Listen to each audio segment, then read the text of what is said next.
Bogies 135, 50 Angel 60.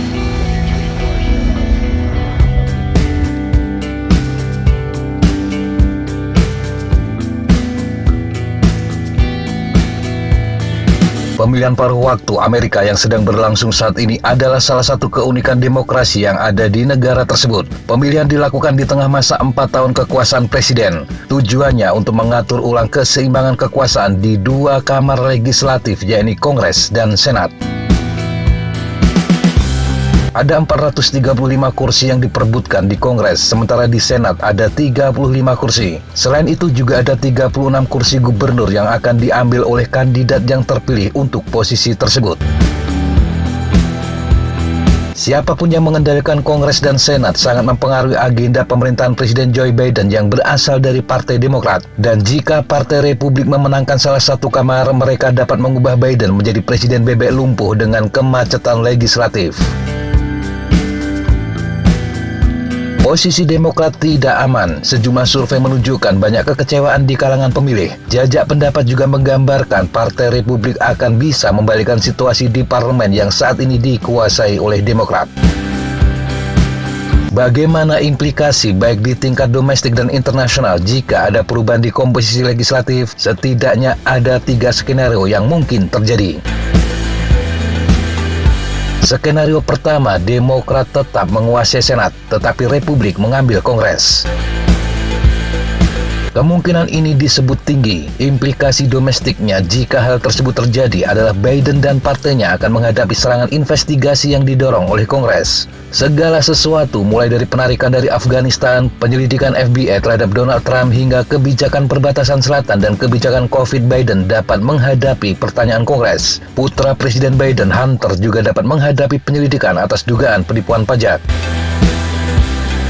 Ada kemungkinan bahwa Partai Republik dapat mencoba untuk memakzulkan Presiden Biden. Beberapa orang percaya bahwa kebijakan perbatasan liberalnya merupakan kejahatan tinggi dan pelanggaran ringan yang akan membuatnya memenuhi syarat untuk dimakzulkan. Sedangkan implikasi internasional, meskipun saat ini bipartisanship yang jarang terjadi cukup kuat dalam kasus Ukraina, ada kegelisahan yang berkembang di kalangan populis kanan tentang biaya membantu Ukraina. Partai Republik modern berbeda dengan masa Reagan dan dinasti Bush. Jadi ada kemungkinan upaya untuk mengendalikan pengeluaran dan kurang dukungan untuk Ukraina.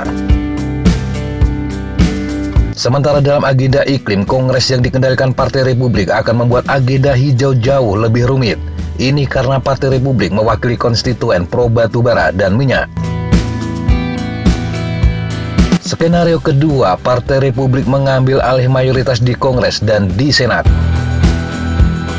Kemungkinan ini dianggap sedang hingga tinggi. Implikasi domestiknya, Biden akan menjadi presiden bebek lumpuh. Agendanya akan diblokir di setiap kesempatan. Bahkan pada masalah di mana ada kerjasama bipartisan dalam 2 tahun pertama Biden seperti kontrol senjata dan infrastruktur.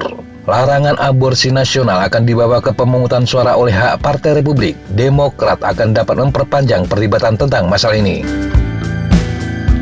Sedangkan implikasi internasionalnya antara lain dukungan Amerika yang berkelanjutan untuk Ukraina. Sinyal yang dikirim tentang prioritas Amerika dapat memiliki implikasi geopolitik yang mendalam. Tentang perubahan iklim, Amerika pada dasarnya dapat dihapus dari agenda hijau progresif apapun yang akan berdampak besar pada tujuan iklim global.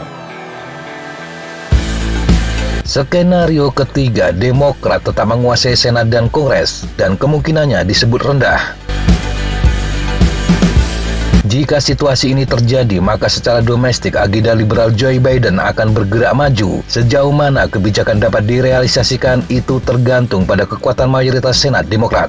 Kebijakan utama tentang isu-isu seperti perubahan iklim akan dihidupkan kembali. Sejumlah isu-isu kunci seperti hak aborsi dapat dikodifikasikan ke dalam undang-undang. Sementara implikasi internasional di luar janji perubahan iklim, dukungan terhadap Ukraina hampir pasti akan terus bekerja dengan baik. Pada dasarnya, skenario ini tidak akan mengubah banyak situasi saat ini.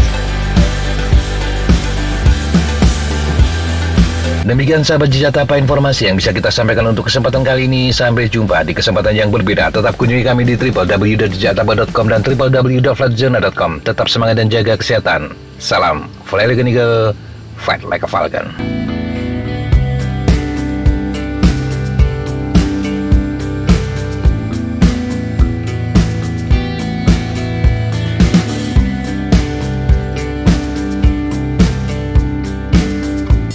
Perfect. That's all I'm going to take today. Okay, sir. Thanks for coming. Have a good flight. Hey, thank you guys. Appreciate it.